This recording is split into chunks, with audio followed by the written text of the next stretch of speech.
Hey y'all, this video is just me reading through the resources that are on Part 1 Animal Survival Notes that is assigned to you on the 15th of April of 2020.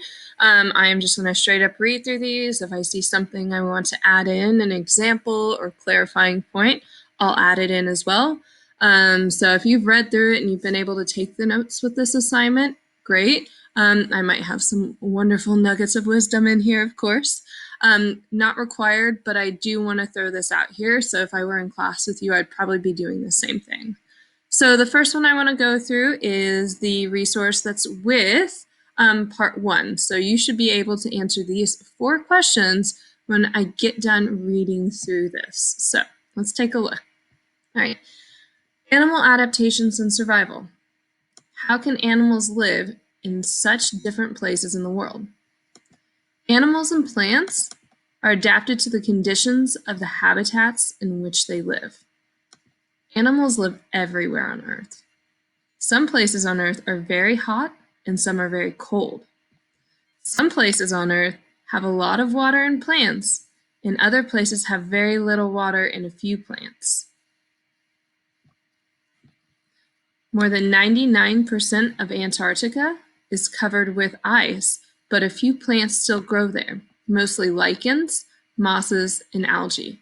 Antarctica is very cold, very, very cold. Guess what? Animals even live in Antarctica. The animals in Antarctica are dependent on the sea for feeding or are migratory and leave the continent when the winter arrives. So pulling to the side here, Canadian geese migrate, monarch butterflies migrate, other animals as well also migrate from their home areas farther south in the winter. This would be the same thing in Antarctica. Also, random fact, Antarctica, if you take the first 3 letters, ant means not, like anti, right? So they've taken the I off anti. So it means not Arctic. Arctic means north. Okay, so if you put it together, ant, not, Arctic, north, then you have not north, which is south. So if you've ever wondered why it's called the North Pole and not Antarctica number 2 or something odd, that's why actually. There's actually a hidden meaning in the word Antarctica. All right, back to the reading. Animals can live in many different places in the world because they have special adaptations to the area they live in. Obviously, it makes their life a little easier if they have those. What is an adaptation? An adaptation is a way an animal's body helps it survive or live in its environment. Camels have learned to adapt or change so that they can survive. Pulling to the side here, camels obviously live in pretty extreme conditions, so they definitely had to be able to change so that survival was a lot easier there. So we definitely touched on this with our slides project, or mini project really, last week. What are those things that made your animal that you chose make their life easier? Okay, going back. Animals depend on their physical features to help them obtain food, keep safe, build homes, withstand weather, and attract mates. These physical features are called physical adaptations. They make it possible for the animal to live in a particular place and in a particular way. Everything that animal changes so they look a little more uniquely helps them live that much easier in their area. Each adaptation has been produced by evolution. What this means is that the adaptations have developed over many generations. So if it's a certain coat coloration, or examples of basic adaptations that help creatures survive are, you have the shape of a bird's beak. Maybe there's a certain type of food that's really available there, but requires a certain shape of a beak. The number of fingers. Some animals need fewer, some animals need less. The color of fur. Maybe being able to blend in would be handy. The thickness or thinness of the fur. If you watched my intro video for week 2, you saw me and my horse. If not, go back and watch the video. And that is definitely something most mammals in the deciduous type forest that we live in have to deal with this. Another basic adaptation that helps creatures survive is the shape of their nose or ears. So remember, noses and ears. Nose to hear, nose to smell, sorry, and ears to hear. So depending on where they live at, they may need that extra little boost or helping. Mimicry adaptation is a mimicry. Mimicry is to mimic. You're copying me. Stop that. Stop that. Have you ever heard that? I remember saying that to my sister all the time. That is mimicking. So mimicry is adapting to look like something else or to annoy your brother or sister. An example would be the hawk moth, as it looks just like a dead leaf, tattered and veined. So a moth that looks like a dead leaf. It could have some potential. I could see why it would probably want to do that. All right, so that's our first one. So remember, you should be able to answer these 4 questions right here. So pause the video, go back if you need to, answer these questions.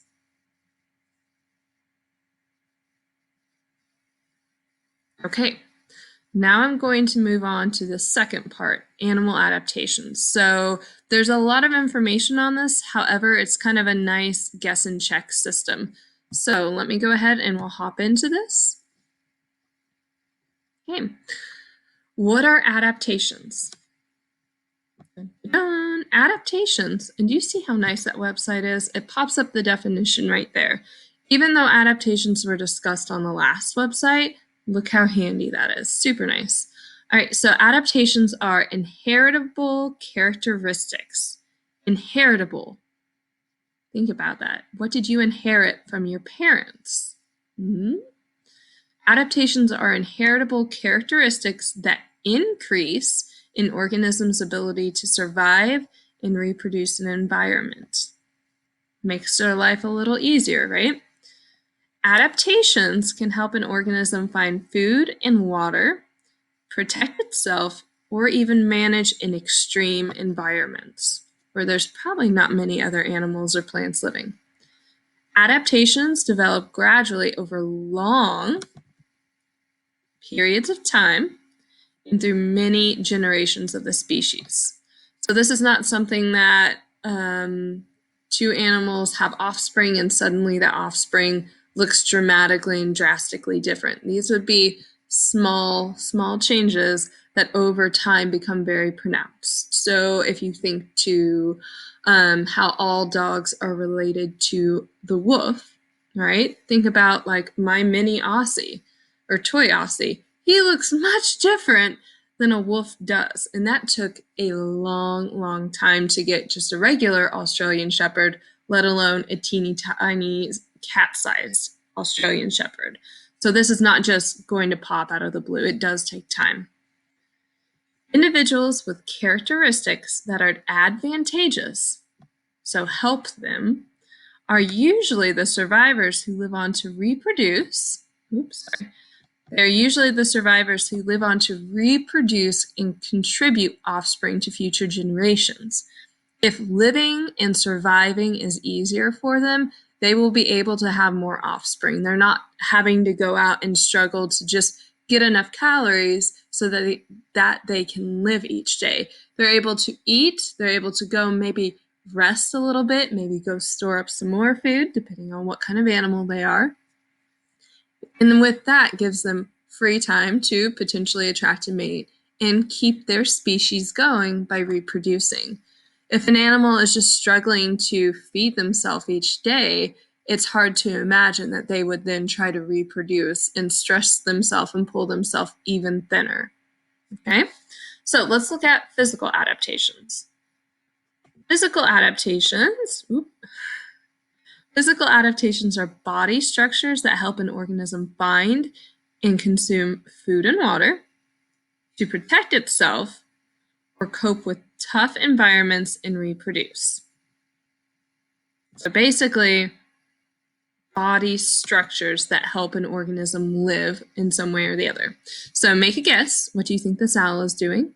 Pause the video, make your guess, check back in. The owl has camouflage feathers that help hide it from predators. Makes sense. Pretty falls in with that tree pretty well. All right, make your educated guess. Pause the video about the camel. Okay. Camels have thick layers of eyelashes to block sand from blowing into their eyes from the desert. Hey, little known fact, now you know.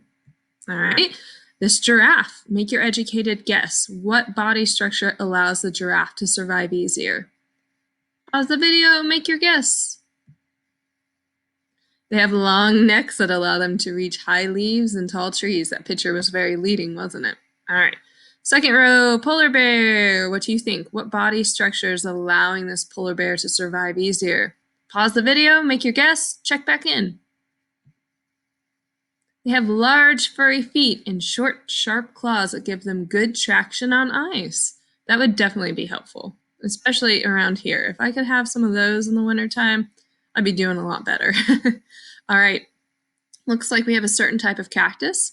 Make your educated guess. What do you think this cactus, what kind of structures it has that it grows that help it survive easier? Pause the video, make your guess. Cacti store water in thick stems covered with waxy skin. This skin reduces water loss. Oh yeah, cactus grows in the desert. Water is kind of important. Sharp spines and thick skin also protect the cactus's water store from predators. Because remember, cactuses they're almost like a camel in a way. They do store or hold on to and save that water.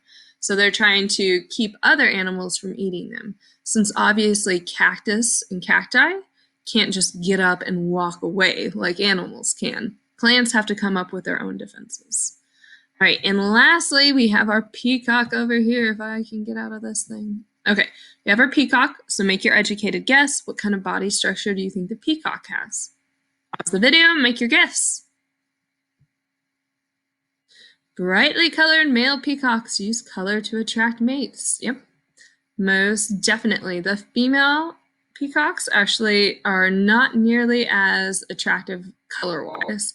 They still look like a peacock, just not the same coloration. Kind of like a male and female cardinal. The females kind of blend into the background, whereas the males really stand out. All right, behavioral adaptations. So these are actions. These are things that these animals do in order to survive. So I think we have here a little mole, because got eyes, but they're really not for anything. Got some claws, got a nose. All right, what does this animal do to survive? What action does it do? Pause the video, make an educated guess. Burrowing. Burrowing animals live underground. Some animals do burrow to avoid predators, while other animals do it to protect themselves from extreme climates above ground. Definitely could be a great benefit to that animal. All right, looks like we have maybe some fire ants. So let's see, make your educated guess of what kind of behavior, what action are these ants taking in order for them to survive easier? Pause the video, make your guess. Worker weaver ants, I had that wrong. Worker weaver ants communicate with one another using chemical signals called pheromones. Ants that successfully find food lay down pheromone trails to help other workers find the new food source. Also, the ants that go into your house also do the same thing. So just wiping down counters will not get rid of your ant problem if you ever have that in your kitchen, unfortunately. You do have to find a way to get rid of that pheromone trail. All right, next we have some geese. So pause the video, make an educated guess. What action are these geese taking that help them survive easier? Aha! Wild geese fly south in the fall. I saw some actually on the Finley River yesterday. This behavior allows them to find food during winter. Canadian geese most of the time live in Canada, so definitely, they would definitely want to move south. They get a lot of snow up there. All right, our whale here, make an educated guess. Pause the video, check back in when you're ready. Gray whales will migrate thousands of miles every year to give birth to their calves in warm water off the coast of Mexico. Warm water versus cold water. I can't say I blame them. Then the whales travel in groups back to the nutrient-rich waters of the Arctic. Okay, our next animal up is, it looks like we've got some birds and some interesting looking nests. So pause the video, make your educated guess. Birds use nests to keep eggs and nestlings warm and to protect them from adverse weather and predators. Especially important because if birds' feathers get wet, if they're not waterproof, especially young birds, that could definitely be a drawback. All right, our Punxsutawney Phil character, our groundhog over here, make an educated guess, pause the video, and then check back in. Woodchucks, groundhogs, same name, same animal. Different name, same animal. Woodchucks spend almost half of the year in a hibernative state. This deep sleep allows them to conserve energy and survive the winter with little or no food. They're not the only animals that do this, obviously, but that is one example of one behavior that they take. Okay, next, what I'd like you to do on your own is go to this page, and I want you to watch the video here. When you get done with that video, I want you to watch this video about the desert survivors. Check back in when you have that done.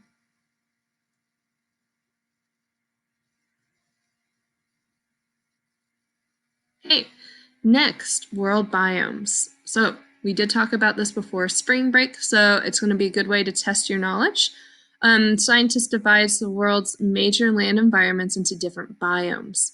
Biomes are characterized by abiotic factors such as climate and geography, and by biotic factors such as plant and animal species. So you will see these words again: abiotic, physical or non-living factor that shapes an ecosystem. So the main thing here is if you put the letter A in front of a word, it means not whatever follows the word. So bio means life, so not life, so non-living. Whereas we see biotic would be any living thing, okay, which is why it then talks about plants and animals. So we are going to explore some different adaptations of plants and animals living in each major land biome. All right, so what kind of biome do we think is here? Make your educated guess of what of our 6 biomes we think this is, and then check back in. Pause the video. Okay, a tropical rainforest. The tropical rainforest is hot and it rains year-round, about 80 to 180 inches per year. The soil is thin, lacks nutrients, because nothing ever dies and gets recycled, guys, and it does erode quickly. So this can actually be quite a tricky place to live in. The plants might have drip tips and waxy surfaces to allow water to run off. One of the few places in the world where that actually happens. Buttress roots, silly word. Buttress roots help hold up plants in the shallow soil. Plants have many stomata, or small, tiny openings to increase the rate of transpiration. So if you think back to cellular respiration and photosynthesis, this is where plants can absorb in carbon dioxide and let out oxygen. Some plants climb and grow on others to reach the sunlight. This is a growing plant's delight. This is where they want to grow at. Flowers on the forest floor are designed to lure animal pollinators since there's relatively no wind on the forest floor to aid in pollination. There's a ton of plants growing in the way. Plants have shallow roots to help capture nutrients from the top level of soil. Ooh, here's a fun word, bromeliad. Bromeliads collect water into a central reservoir from which they absorb the water through hairs on their leaves instead of collecting water through roots. Very smart, very smart. Some animal adaptations in a tropical rainforest would be animals use camouflage to hide from predators, and some can even change colors. Ooh, very fancy. Animals that live in the upper part of the forest have adaptations for climbing, jumping, and or flight. That way, if you think about it, some of those animals would then be able to not have to go on the floor of the forest. Think about what animals are just purely on the forest floor. There could be some great advantages to not have to step foot on that floor of a rainforest. Birds will have long beaks for eating fruit, because there's a readily available supply of fruit there. And then animals that do live on the forest floor have the ability to see in dark conditions. So that's our rainforest. So let's see. What do we think this one is? Pause the video, see if you can remember what biome is this. All right, here we go. It's well, I'm clicking. Oh, it's not working. Come on, buddy. Well, why is it? There we go. Tundra. If you guessed tundra, you're correct. So some abiotic factors. So remember that A in front of the word biotic means not living. So the tundra is characterized by strong winds, not much precipitation, not much rain, short summers, and long, cold, dark winters. Ooh, horrible. The soil is poorly developed and has permafrost. It is a permanently frozen layer of subsoil. If the temperatures ever did happen to rise on a tundra, the soil actually kind of melts in a way. So let's talk about some plant adaptations. So roots cannot penetrate the permafrost. It's ice, basically. So plants are low growing due to lack of nutrients. Since they are close to the ground, this also helps keep plants from freezing. Plants are also small, usually less than 12 inches tall. I don't blame them. I'm not a fan of the cold. Plants are dark in color. Think about it. Some are even red. This will help them absorb solar heat. Would you rather wear a white shirt or a black shirt in the summer with the sun beating down on you? This is the opposite reasoning behind. Some plants are covered with hair that helps keep them warm. Some plants grow in clumps to protect one another from the wind and cold. If I were a plant, that's what I would be doing. Some plants have dish-like flowers that follow the sun, focusing more solar heat on the center of the flower and helping the plant stay warm. Maybe I would be like that flower too. All right, animal adaptations. Animals migrate to avoid long, harsh winters, which is what I would do if I were an animal there. Animals that do not migrate will hibernate. Animals have small extremities, so they will have short arms, short legs. Any ears they have will be very close to the head and small, because this does release heat. So if you think about it, you don't want to lose a lot of heat in a place like this. Animals will also have thick fur, which will turn white in the winter to camouflage them in the snow. So there's some rabbits and foxes that do this. Otherwise, it'd be really hard for them to blend in those off seasons. If they're naturally white in the summer, they're easily spotted. Whereas if they're naturally grass colored, plant colored, then in the winter, they're that much easier to spot. So these animals have really gone through some adaptations in order to survive. Up next, we've got some snowy evergreen trees. What biome do you think this is? Pause the video. Okay. It's a boreal forest. Recognize the word aurora borealis? The northern lights. Another way to think about where you might find this. So the boreal forest, or we'll just call it a taiga, it is characterized by long, cold winters and short, mild summers that allow the ground to thaw. So this is a noticeably slightly warmer area. There's moderate precipitation and high humidity. The soil is acidic and nutrient poor.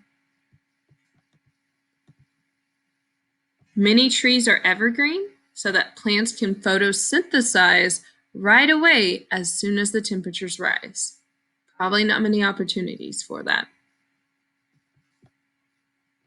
Many trees have needle-like leaves. This shape loses less water, and sheds snow more easily than broadleaves. That's why all evergreen trees look pretty similar. Waxy coating on needle-like leaves prevents evaporation. They do get a little bit more than the tundra, but they do want to hold on to that as much as they can. And again, another similar one is needles are dark in color, allowing more solar heat to be absorbed. Again, it's still, a long cold winter, so they do need to absorb whatever heat they can. And many trees have branches that droop downward to help shed excess snow to keep the branches from breaking. The more branches they have, the more pine needles on them. The more pine needles, the more ability for that plant to go through photosynthesis and make their own food, right? So it really is advantageous for a tree or plant of any sort to have as much greenery as it can on it. Otherwise, there's less photosynthesis happening, less food being made. All right, let's talk about some animal adaptations. Animals migrate to avoid long, harsh winters, which is exactly what I would do. And again, animals that don't migrate will hibernate and hold out and wait for the winter to pass by.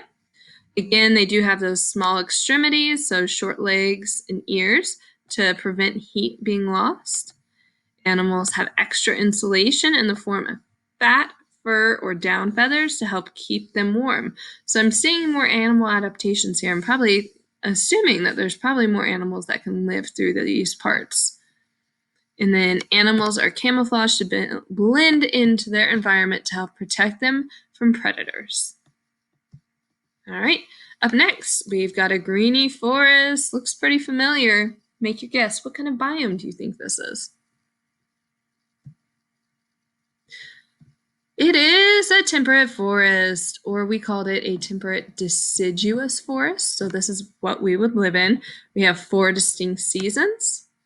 Has cold to moderate winters and warm summers. Precipitation occurs year-round. The soil is fertile. We have lots of crops that are grown here, and is often rich in humus. Not the type you'd eat, guys. This is a material formed from decaying leaves and other organic matter. Definitely not chickpeas ground up into a yummy, delicious paste to put on chips. All right, so some plant adaptations. Many trees are deciduous. Remember, all that means is they drop their leaves in the fall, grow new ones in the spring, which we see many of those trees happening right now. Most deciduous trees have thin, broad, meaning wide, lightweight leaves that can capture a lot of sunlight to make food for the tree in warm weather. When the weather gets colder, the broad leaves cause too much water loss and can be weighed down by too much snow. As a result, the tree will drop its leaves. New ones will grow in the spring. That's a ton of information there, guys. Very neat. Wildflowers grow on the forest floor early in the spring before trees leaf out and shade the whole forest floor. Those flowers, those wildflowers, wouldn't have a chance to grow. The only way they can grow is if they get sunlight. Trees have a thick bark to protect against cold winters, which thankfully, hopefully, we're about done with. And conifers, aka evergreens, have needle-like leaves to prevent water loss. Animal adaptations. Animals will migrate to avoid winters. Some of you might have some grandparents who do that. Animals that do not migrate will hibernate. Think about how many animals are coming out from hibernation now. I haven't seen many snakes, but I know they're coming out. Animals are camouflaged to hide when leaves fall off trees in the fall. All right. There's that one. And last but not least, we got 2 more. All right, see some cactus, some rocks. Make your educated guess. Pause the video. What biome is this? It's a desert. Yay! The desert is very dry, often hot, with strong winds. Annual rainfall averages less than 10 inches per year. Oh no. And that rain often comes all at the same time. So sudden downpour or nothing. There is a lot of direct sunlight, and the soil is often sandy or rocky and unable to hold much water. So, how do plants survive? Some plants, called succulents, a very popular type of plant, they will store water in their stems or leaves, because obviously it's not readily available. Some plants have no leaves or small seasonal leaves that only grow after it rains. Think about how smart that is. If they grew them before it rained, they'd be wasting a lot of energy, and those would just dry up. The lack of leaves helps reduce water loss during photosynthesis. And if they are leafless, those plants will conduct photosynthesis in their green stems. Now think about it. How many trees have you gone past, or plants of any sort, and they've had a green stem? Oh my goodness, they go through photosynthesis in the stems too, if they're green. Up next, we have long root systems spread out wide or go deep into the ground to absorb water. Gotta get as much water as they can. Some plants have a short life cycle. They germinate or start growing plants in response to rain. They grow, flower, and die within 1 year. This can help them evade drought. Some plants have spines. Some plants have spines to discourage animals from eating them for water. I think of a cactus. Some plants have waxy coatings on stems and leaves to help reduce water loss. Probably also not really tasty to animals as well. And flowers that open at night lure pollinators who are more likely to be active during the cooler time. So if you think about bats, they're always active when it's dark out. And in the desert, there's a whole different range of animals that do that. Animal adaptations. Many animals will migrate during the dry season to search for water, which is what we would all be doing. Some animals will burrow to escape the desert heat during the day and are only active at night. You can't blame them, really. Many desert animals have paler feathers, fur, scales, or skin than their relatives that live in more moderate environments. These pale colors help the animal take in less heat from the environment. The coloration will help basically bounce all that sunlight, that thermal energy being sent at them. It will direct that light back away from them and any heat that comes with the light.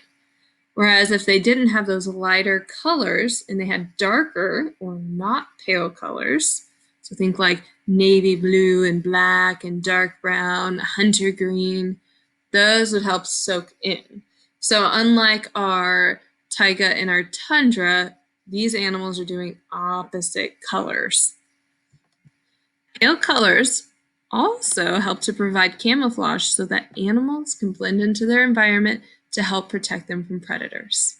Very wise, very wise. All right, last but not least in our biomes, we've got this one. You got some large herbivores, grass eaters, grazing.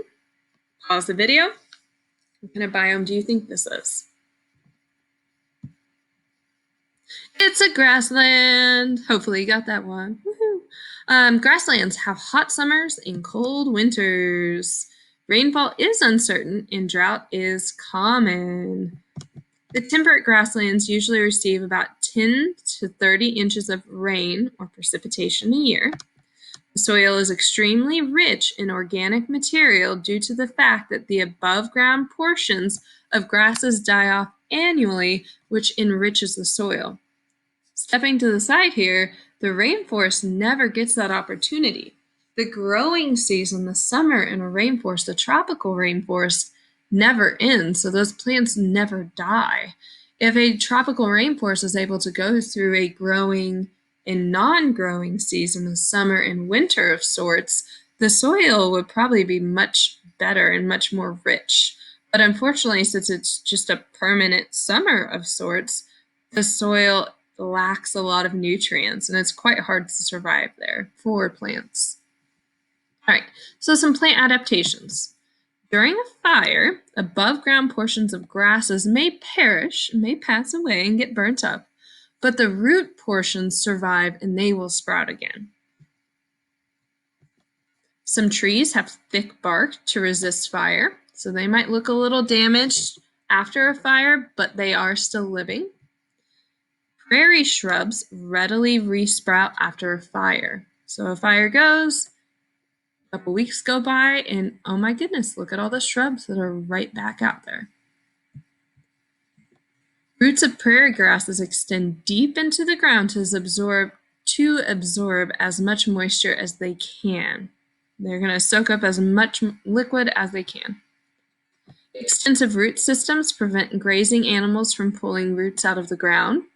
It's why some people who own a lot of land don't like large livestock like cattle and horses, because they can wreak havoc onto the roots of grasses. They can really rip them out all the way. Prairie grasses have narrow leaves that lose less water than broadleaves. Could be very handy. Grasses grow from near their base, not from their tip. So almost like a bunch of grass. This allows them to not be permanently damaged from grazing animals or fire. Many grasses take advantage of exposed, windy conditions and are pollinated not by animals, insects, but just purely from the wind blowing. And soft stems enable prairie grasses to bend in the wind. Animals, what are they doing? Many animals migrate during the dry season to search for water. I don't blame them. They may also burrow for protection, especially during any kind of fires or just if there's no trees around, how else would you protect yourself? Animals are camouflaged to blend into their environment to help protect them from predators. And many of the animals will feed on grass and have teeth adapted for grinding. All right, that's the last there. So up next, you have a check-up activity. So take a look at the physical and behavioral adaptations of 3 different types of squirrels: the antelope squirrel, the Douglas squirrel, and the Barbary squirrel. I'm not sure if I pronounced that right.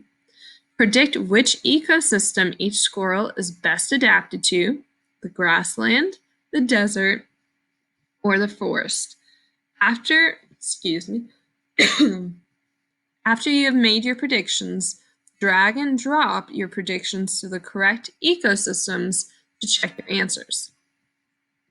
So you've got these 3. So you're going to read through these. So antelope squirrel, active mostly late at night or early morning. Antelope squirrels have adapted the ability to lower their body temperatures to withstand extremely hot environments. Behavior-wise, so action-wise, they are less active when food is scarce to preserve or save their energy. Okay, so you can scroll down. That's this guy here. Which one would he belong in? Next, you have the Douglas squirrel. Very cute. They are active most of the day.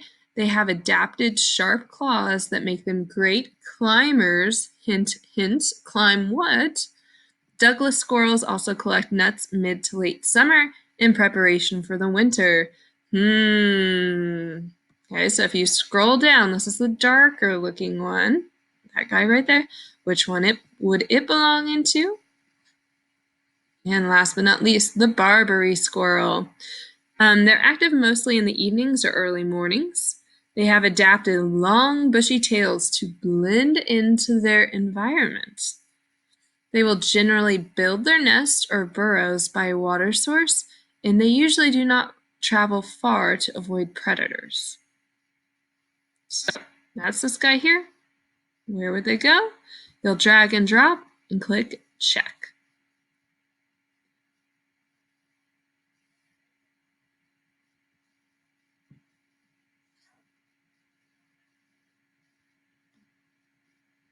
All right, if you'd like to go on to this next portion, you can. You're going to click to enlarge the plant descriptions.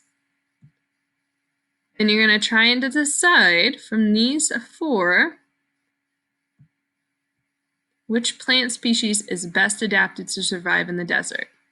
Tuberosa, snow plant, seagrass, Venus flytrap. So once you're decided, you can click check and go on to the next one. Which one is best adapted to survive in the tundra? And again, it's the same plants. So if you need to see them again, you click on the plus. When you're ready to make it smaller again, the minus. So tundra. Which one would be there? Make your guess, and you'll check when you think you've got it. Last one would be, which plant species is best adapted to survive in the tropical rainforest? Make your guess and click check.